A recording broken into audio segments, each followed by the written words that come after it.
I'm Rabbi Dr. Devorah Schoenfeld. I teach at Loyola University in Chicago, and I was ordained by Yeshivat Maharat in 2019. I'm very excited to be moderating this panel. Um, Rabbi Gordon Tucker is going to address one of the most troubling and painful questions of the COVID pandemic. How can we continue to believe and to be in relationship with a good God in times of great suffering? He asks, should we try to explain God's workings or find the justice in them? And if we can't, how do we continue to love God when God appears to us as unjust? Rabbi Gordon Tucker is Vice Chancellor for Religious Life and Engagement at the Jewish Theological Seminary. He is also currently a Senior Fellow at the Shalom Hartman Institute of North America. Having served as Senior Rabbi at Temple Israel Center in White Plains, New York, from 1994 to 2018, he is now Senior Rabbi Emeritus. He holds the AB degree from Harvard College, a PhD from Princeton University, and rabbinic ordination from Jewish Theological Seminary. Rabbi Tucker will speak for 20 to 25 minutes, after which I will ask one or two questions, and then I will be fielding questions from the audience. Thank you. It's good to see everyone here and good to be meeting, I hope, through a little bit of discussion, some of you haven't met before. I'm giving this a secondary title, which is a religious response to randomness. We've been tested in manifold and unusual ways in the last 14 months. It's continuing, whether it's coronavirus or whether it's terrorism of various kinds or the unpredictable and menacing projections as a result of climate change. We're all living with a hefty dose of randomness. No doubt we always were as a species, but randomness is so unnerving that we have historically pushed ourselves to deny it via different strategies. But confronting it seems less and less avoidable today. And that's not only a psychological challenge, since randomness is psychologically unnerving. It also confronts some traditional theologies in ways that we really cannot ignore. So my focus in this talk is going to be that theological aspect of what is determined by sheer chance, because sometimes experiences that we cannot deny expose the sheer inadequacy of traditional and conventional answers. And then we are forced to certain thoughts and hypotheses that we otherwise might not have entertained. So we know that theological questions arising from events of widespread suffering have long been raised, as long as we're a species. You might ask, is there still, in fact, something or things left to suggest such that maybe we still find ways of enriching our theological understanding? Or perhaps better, that we be guided to truer and perhaps more compassionate reactions to the experiences that we share. So my shorthand for the main conventional theology about suffering is the equation between doing good and doing well. It says that you will do well in the sense of prospering if and only if you do good in the sense of acting properly. So consider what the Torah represents to us repeatedly.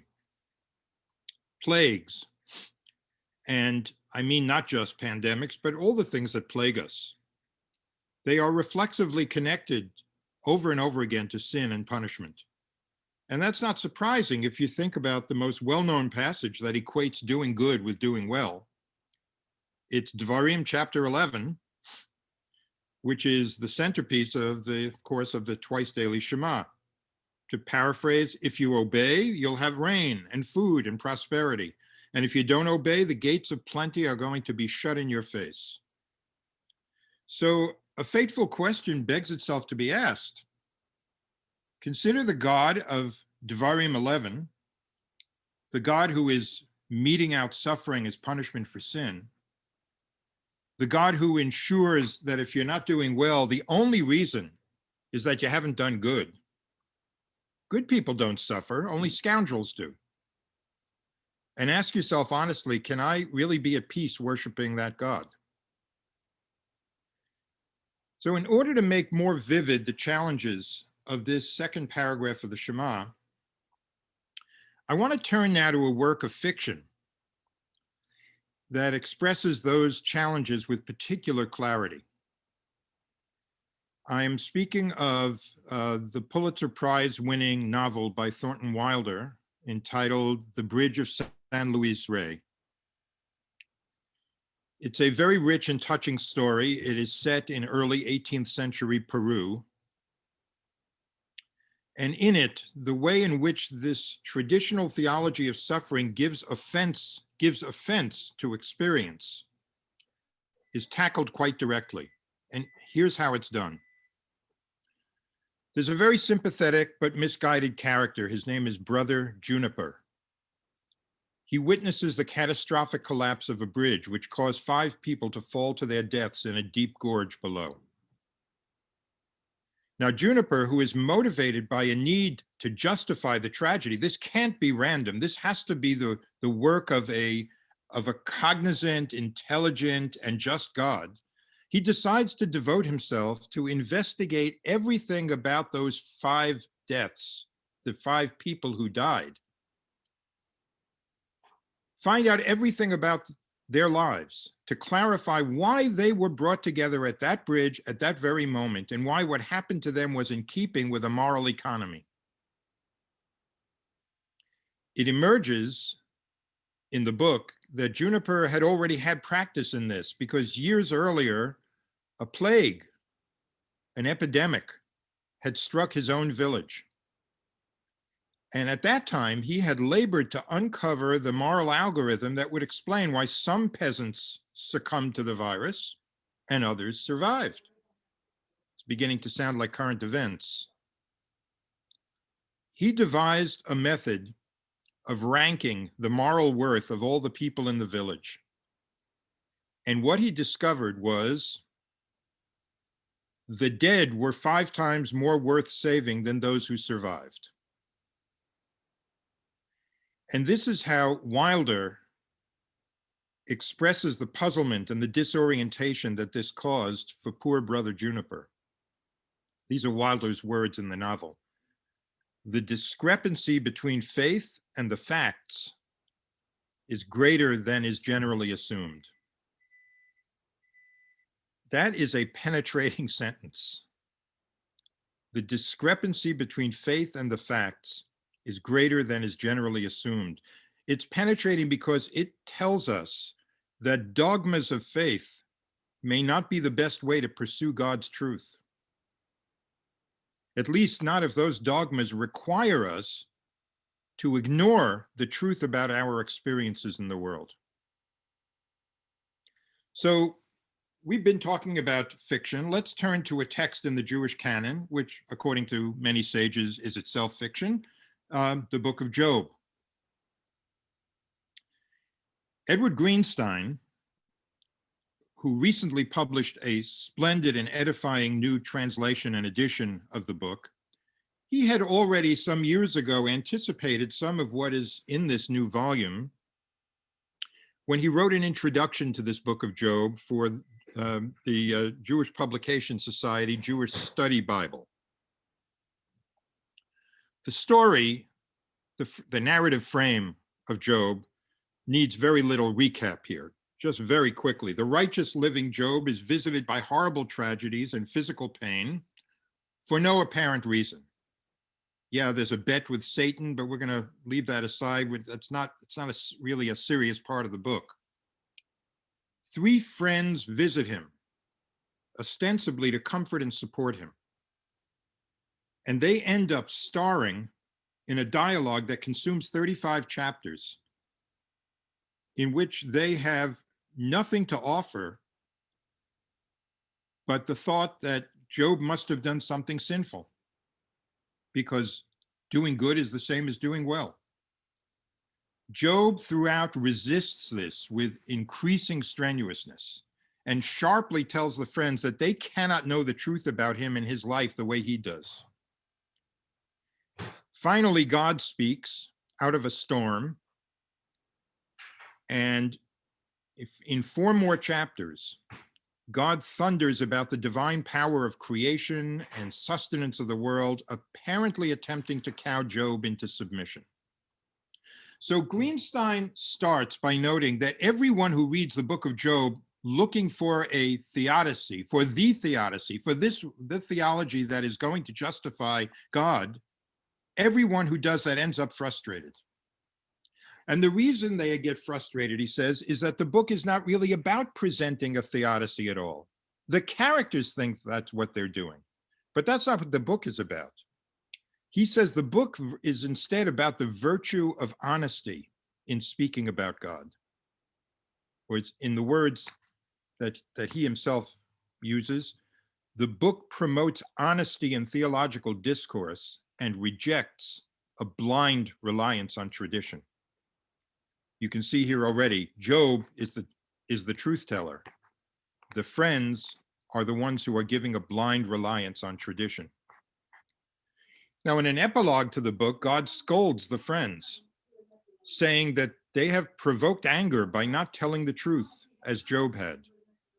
So it seems that even God is startled and offended by the image of the divine that is painted by the traditional second paragraph of the Shema theology of Job's friends. It's almost as if God is saying, how dare you paint that picture of me, of meting out these kinds of horrendous scourges on Job for some venial sin.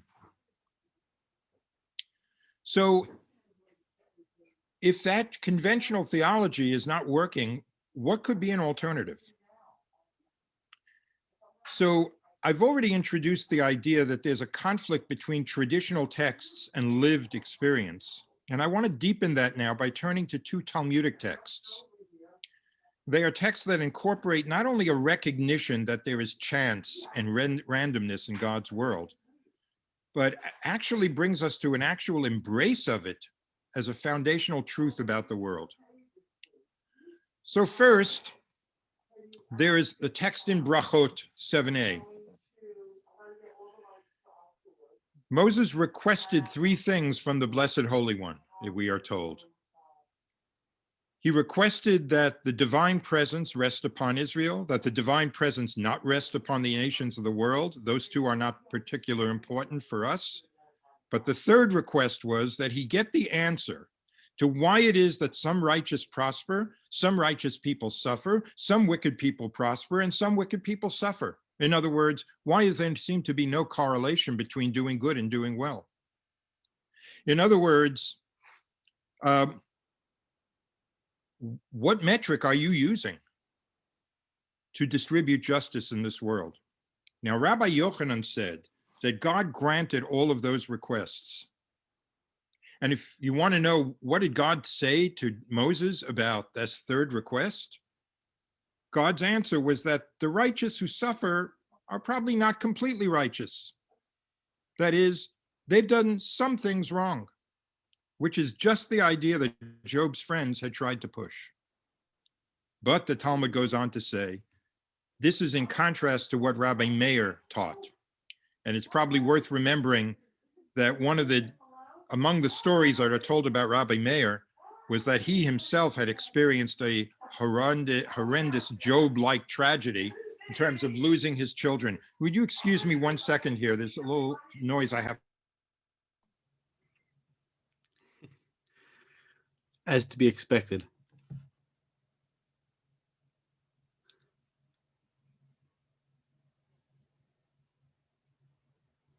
I think it's 7b, the Gemara. So this is in contrast to what Rabbi Meir taught, which is that Moses was not granted that third request, and that he had to be willing to live with the idea that God's meting out blessing and curse cannot be made rational to us.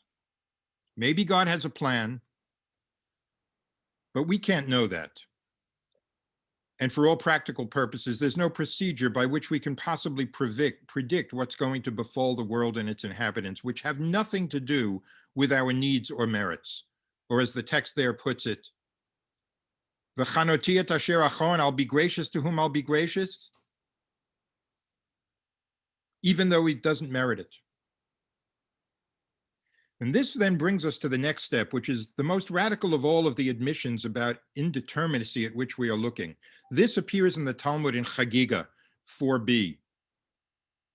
It centers around a verse in the book of Proverbs that reads, "There are those swept away without justice." And it describes a macabre scene in which a sage somehow witnesses the angel of death taking someone from this world before her time, entirely by chance error. That is, it was a case of mistaken identity. Two people with the same name. And when the angel of death decides, well, I'm not going to rectify that error, I'm going to keep this person here, he is asked by the sage who's witnessing all of this whether he acts, do you have the authority to do such a thing? And the answer is, sure I do. Don't you read the book of Proverbs? It says there are those who are swept away without justice.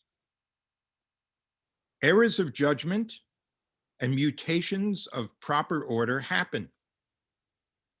And God cannot insist that they be reversed. God doesn't even enter into this at all. This is about a randomness that is built into the world entirely independent of God's will. And so we really come now to the real targeted question for this session. How can we refashion a world of faith and of moral action, given the randomness in our life experiences for both good and bad that is constantly staring us in the face? We surely would like the idea of God to be of an active and personal God, one who is cognizant of and concerned about God's creatures, upholding the right, suppressing the wrong. But if such an idea is not likely to survive for many or most of us, certainly not for those who have experienced the slings and arrows of outrageous fortune, then we are going to need to look elsewhere for a theology that might begin to answer our needs. So since there may be no divine master plan that explains Job's agonies, what can we think and do now? Well, what finally transpired with the character Job? When all of the dialogue was over, all of the argument was over, after God had thundered about the divine might for 4 chapters, but never once addressed Job's real demand for justice, Job asks for right, and God answers with might. What happens after all of that, after all the dust has settled? So let's look first at the beginning of the final chapter of the book. It's Job speaking to God here.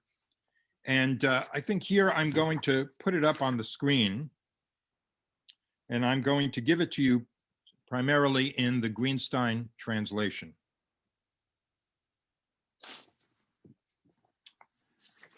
I have known you are able to do all, that you cannot be blocked from any scheme. Who is this hiding counsel without knowledge? Truly, I've spoken without comprehending, wonders beyond me that I do not know. Hear now, and I will speak. I will ask you, and you help me know. As a hearing by the ear, I have heard you, and now my eye has seen you. Now you'll notice there are quotes here, quotation marks in verses 3 and 4. And the reason for that is that when Job says, who is this hiding counsel without knowledge? And when Job says, hear now and I will speak, Job is actually throwing God's own words from the storm back at God. And whenever that happens, when a speaker is quoting the interlocutor, it's usually being sarcastic or defiant, using another's very words as the weapon of choice in the debate. Now, these verses have traditionally been referred to in both Jewish and Christian literature as Job's recantation, as if Job is saying, my bad, about everything that he has strenuously maintained from chapter 3 through chapter 31. But ask yourself, why would Job recant? Because of God's majestic speech from the storm? Sure, it has poetic grandeur, but that speech utterly failed to address Job's pain and complaint. So Jack Miles, prior to Greenstein and his treatment of Job, he already would have none of that recantation stuff. In his very ambitious work that was entitled God, a Biography, he looks at the very next line that Job utters, verse 6. Traditionally, it was translated, here I'm giving it to you in the Revised Standard Version, because that's the one that Miles really is up against. Therefore, I despise myself and repent in dust and ashes. Alkain em us. Notice there's no myself in there. Alkain em us, not emasti. Alkain em us, v'nichamti alafar va'efer. So traditionally it was, I repent in dust and ashes. In other words, Job capitulating to the thundering kind of bullying God. But Miles insists that it has to be read as, he puts it as, I shudder with sorrow for mortal clay. Or as Greenstein renders it, as you have it here, that is why I am fed up, em us. V'nichamti, as in, v'hinachem alavadecha, in Psalm 90, I take pity on dust and ashes. It's horrible to be a human being, to be mortal, and to be subjected to these random tragedies. So far from a penitential recanting, in this rendering, which is much more consistent with everything we have seen of Job for the previous 39 chapters, Job recognizes the capricious and thus meaningless randomness that has crushed him, and he drops his case, but he drops it not in resignation and acceptance. You were right, I was wrong. Rather, he drops it in deep disappointment and protest. But the book doesn't end there. Because along comes an epilogue in which God says something wholly unexpected, which I've already referred to. And here it is in the Greenstein translation. I don't have to put this up, you'll just listen. It happened after God spoke these words to Job that God said to Eliphaz the Temanite, the senior one of the three friends, I'm angry at you and your two companions, for you did not speak about me in honesty, as did my servant Job. Now then, take yourselves to my servant Job, and my servant Job will pray for you, for I will lift up his face without doing anything unseemly to you. For you did not speak about me in honesty, as did my servant Job. Notice it's the same words repeated, which tells you how significant they are. And so they went, and God lifted up Job's face, nasa panav, and God added double to what Job had had. So what's happened here? Often it's read as a kind of happy ending story, but of course it's not a happy ending. Maybe God thinks Job has been restored, but Job cannot ever be restored. But Job can be changed. Carl Jung, the psychoanalyst, he had the insight that God's speech out of the storm, a long non sequitur to Job's question about justice, that speech only makes sense if God, in fact, is utterly incapable of understanding Job's demand for justice. I know this is a very chutzpahdik thing to say, but just go with me here. Why can God not address right, but only speak of might? Because we know what suffering and injustice is, because we are subject to it. God cannot know that.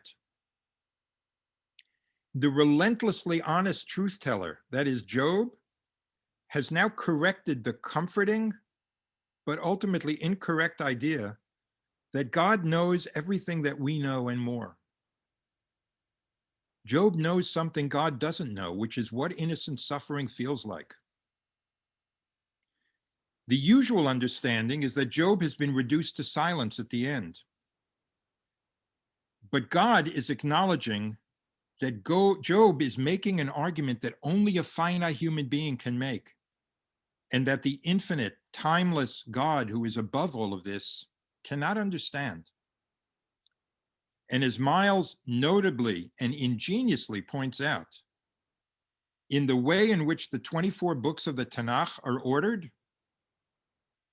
God never speaks again. In other words, it's actually God who's reduced to silence. So what does happen to Job in the end? Apparently, he is now, as opposed to just a few verses earlier, he's no longer resigned in disgust to the inevitable blows that the world by random chance inflicts on all without moral discrimination. He faces not a personal, active, capricious God, and certainly not a malevolent God. Rather, he's facing a God for whom the moral truth that matters so much to Job is not really recognized, not because it's rejected, but because God is so utterly different. And after God's admission that Job has a truth that escapes even God, Job no longer wallows in perpetual disappointment and cynicism. He's able to forgive his friends, to make offerings for them. He prays for them. And while he's smart enough for us to know that he never entirely gave up mourning his losses, he was able to come to terms with life and even enjoy what it brought him in his many later years. Because that's how the book ends. Zakenu Seva Yamim, not with Job saying, I'm fed up, but rather having achieved a fullness of days and being sated. There's a big difference between being fed up and being sated. It seems that a theological revelation that's so jarring to the traditional tropes has somehow bestowed a sober and very humane equanimity on Job, who was sorely injured, but who was not chastened.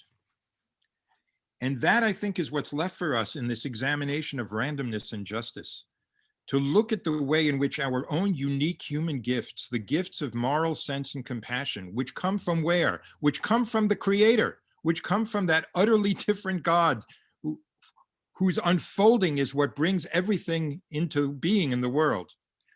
The gifts of moral sense and compassion, how they can bring us meaning even as we're forced to give up on the sincere but the misguided quest for a theodicy, which was never, theodicies, it turns out, are never about telling the truth about God. Theodicies are about telling ourselves a truth at God's expense to shield us from chance and randomness. There were two Finnish philosophers whose names I won't even try to pronounce, who considered this in a compelling way recently. And referring to recent history, they said, especially after the Second World War, and let's read this and hear this as Jews, especially after the Second World War, critics have emphasized that narrative means can be ethically problematic in trying to make sense of individual suffering. Instead of building explanations and appealing to fictive causation, they should aim to relieve misery by helping the victims. That is God's work. Activating the capacity for compassion that the awesome power of creation, which is nothing less than the unfolding of God's power, has given to all of us. And I find it fascinating, just to continue Miles' train of thought about the sequencing of the 24 books of the Tanach. When you turn the page in the Tanach after completing this very heavy book of Job, what do you find on the next page? Shir HaShirim, the Song of Songs, and the pleasure that the plenitude of God's world and the power of love can bring to us. And I think in some way that's why Thornton Wilder ended that novel of his with these words. This was the last line of the book. There is a land of the living and a land of the dead, and the bridge is love, the only survival, the only meaning. So thank you for listening, and I look forward to some questions and discussion. Thank you for your beautiful and powerful paper. I especially like the connection of to Song of Songs at the end and the hope that it gives us, that it's possible to love God even when we can't understand God. Mm-hmm.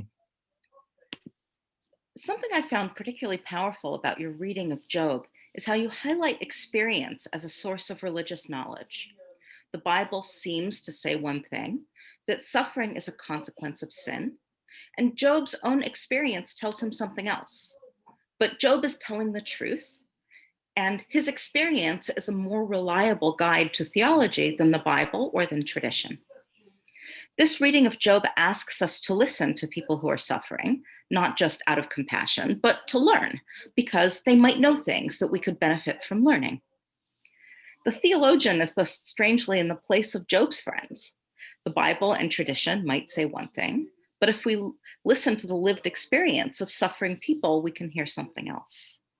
But Job's friends aren't asked to reconcile these contradictions, but rather to be quiet. Maybe nothing can be resolved and nothing really can be said. So, on the one hand, suffering can't be justified and God can't fully be known. But on the other hand, experience needs to be learned from and is our best source of knowledge about God, maybe even the truest kind. So, how can we learn from our experiences in the pandemic and those of others without trying to justify the enormous suffering? Yeah, early on in the pandemic, one of the really a lovely person. I don't mean what I'm about to tell you in any way as a denigration. I understand exactly what all of our wishes and desires as human beings are. We'd all like to have that God was always getting it right and always giving out the desserts. That's dessert with not with two S's, with one S, to those who have earned them. We'd all like that. She sent me a video that she thought was very inspiring. It came from Rabbi Manas Friedman, who went on. It was a very slick, beautifully done video, but its message was, nothing ever happens in the world unless God has made it happen. And therefore, we have to understand that everything that is happening in this pandemic is for our good. And there's going to be great blessing coming out of this. And I watched this in a kind of a horror, because there had already been hundreds of thousands of people who had died. How does one say that? And that's why I said at the end that we have to understand that theodicies we think are pious, that it's good to do tziduk hadin, but we think we're doing God a favor, but we're not actually. What we're doing is trying to do ourselves a favor to convince ourselves that we have some control over things, because if we only do more mitzvot, or if we only live more righteously, we will correct the ills that have come upon us. It makes us feel better. But that's what I take from God saying, I'm angry at you and your friend and your other two friends, because you haven't spoken. You've painted a picture of me that I don't like myself. I don't recognize myself, God, in this picture. And Job at least is talking out of truth. So I think one of the things that we learn in the pandemic is I very early on lost patience, and I still have very little patience, even though, yes, we may learn things from the pandemic. We may be able to learn things about our lives, but in the end, this has been a horror and will always be a horror. 3 million people are dead in the world. And that has to be our focus, which is why I brought those Finnish philosophers at the end, who said, look, you want to talk about a theodicy after World War II? The theodicy is compassion. It's an anthropological thing, not a theological thing. And that's what we have to learn. And that, I think, we have to have, the faith that we have to have is lechach notzarnu, that this is why the Creator God has brought us into being, so that we will have that human compassion that is absent in the speech out of the storm, but is very much present in Job. Thank you. I'm now going to call on people to ask questions. If you'd like to ask a question privately, you can send it to me by private message and I'll ask it. Tamara Eisenstadt.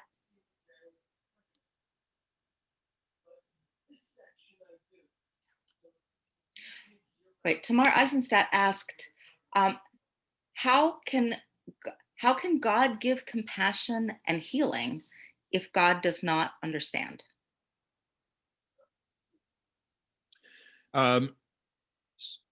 So here is where it really becomes somewhat at odds with the traditional tropes, as I put it, and I recognize that. And by the way, I want to add here something that I hope was implicit. There's no theology that works for everybody. I have been laying out for you a theological approach that I think answers some of the needs that we have. I don't pretend that it's going to work for everyone. And I don't even pretend that it will fail to, that it will not offend certain people because of their views. I get that, and I totally respect that. But I think for me, talking about God as being a source of compassion is not God looking down at this moment in a kind of hashgacha mode and saying, X needs compassion right now, or the world needs compassion. I have to move from the kisei adin to the kisei rachamim.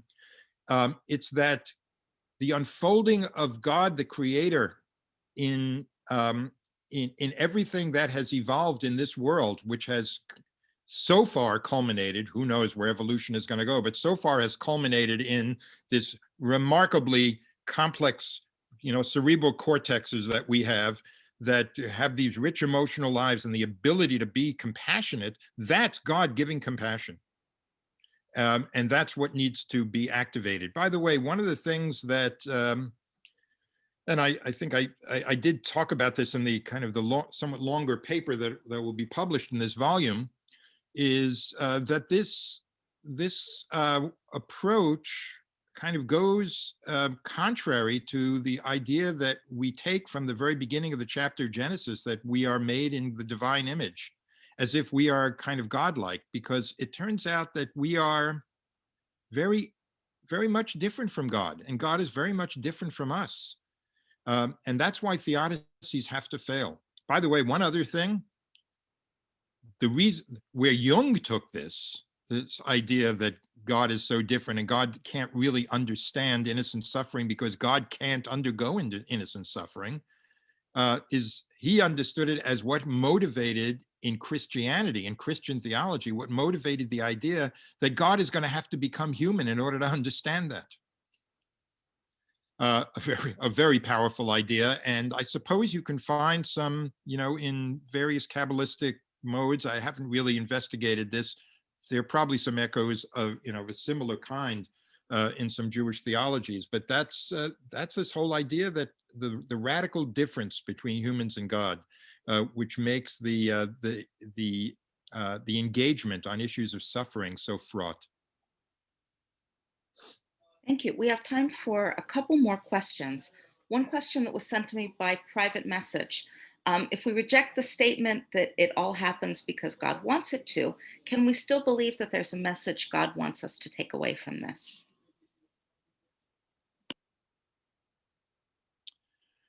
I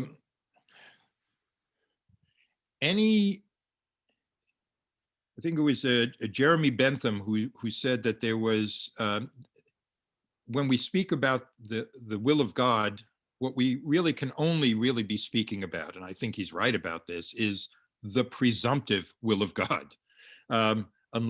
Unless we can claim to have received some direct message from God, and even that message will have been mediated in some way, if only by air molecules. We are presuming what the will of God is, and sometimes we have good reasons for presuming that. But what God's purpose, if we want to use that, that intentional language, what God's mission for us is something ultimately that is going to come out of the experiences that we have, that are going to ground and serve as a foundation for what we believe are the transcendent truths in the world. We are going to have, we will have nothing else but our experiences to base that on. Our experiences will include, of course, the things that we learn in cheder, so to speak, the things that are passed down to us by tradition, but that's not all of our experiences. And all of those things are going to have to come together to form a foundation of what we are willing to stake our lives on and what we are willing to devote our lives to. I think that's true of all of us, and it's not just in a religious milieu. One of the things that happened after 9/11, so the question became, what gives us the right to go and bomb people in Afghanistan, they're freedom fighters. We call them terrorists. They call them freedom fighters. Well, themselves freedom fighters. Well, they do call themselves freedom fighters, but we have sufficient foundation in something that we didn't just wake up yesterday. We're part of a civilization. We're part of a democratic order that has certain grounded truths that we are willing to go to war for. And that's all we can ever do. Anyone who goes to war or battle, whether it's physical battle or intellectual battle, what they're bringing into those battles is the sum total of what their life experiences has served as a foundation for.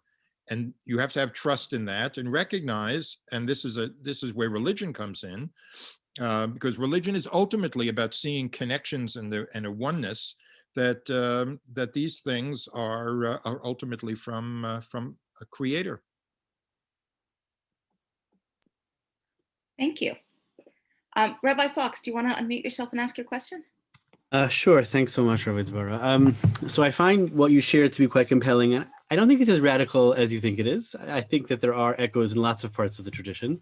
But I want to just ask a different kind of question, which is, if you could reflect on how this kind of theology impacts your own personal experience of davening, whether that's the liturgy, qua the liturgy, or what it means to engage in a relationship with God in any kind of personal way.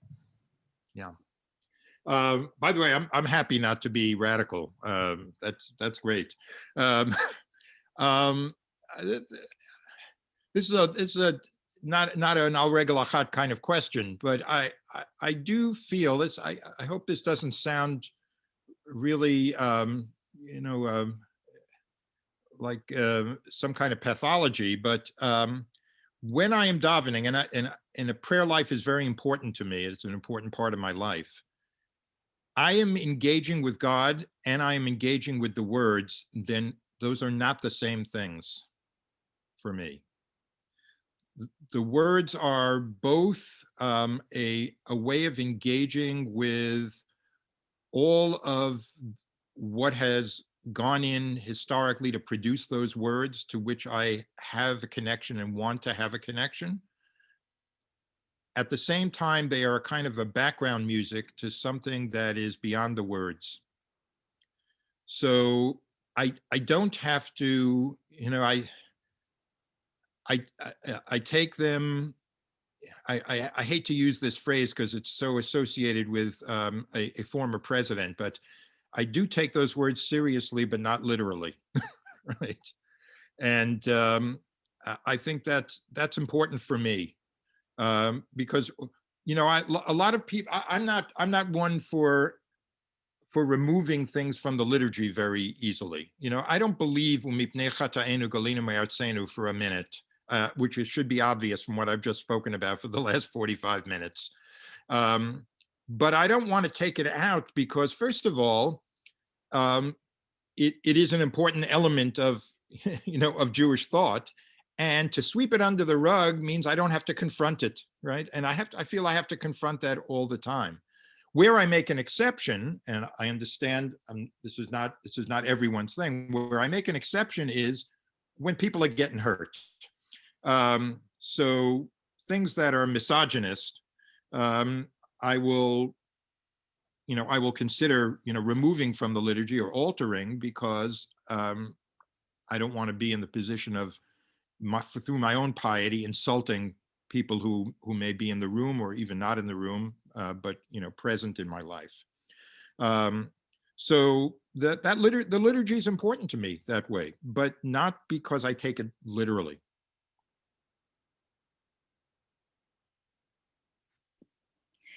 Thank you. It's looking like we're out of time, even though we have very, very many good questions left in the chat box. Rabbi Tucker, do you want to take a quick look at the chat box and see if there are any questions there that you would like to answer? You know what I'd rather do? I'd rather put my email address into the chat box and just invite people who may want to pose a question to me to just do that. Does that make sense? Thank you. Because to use whatever little time is left for me to try to scan through this, there you go. All right. Well, thank you so much. And thank you all for a great discussion. And thank you for a wonderful paper. And thank you for your generous introduction and your thoughtful response. And I hope that that you and I will have future occasions where, to dialogue about such things and others. Thank you. Okay, thank you. Thank you, Rabbi Evan. Tucker. Thank Thank you, This Rabbi together. Devorah. It's a special pleasure for me to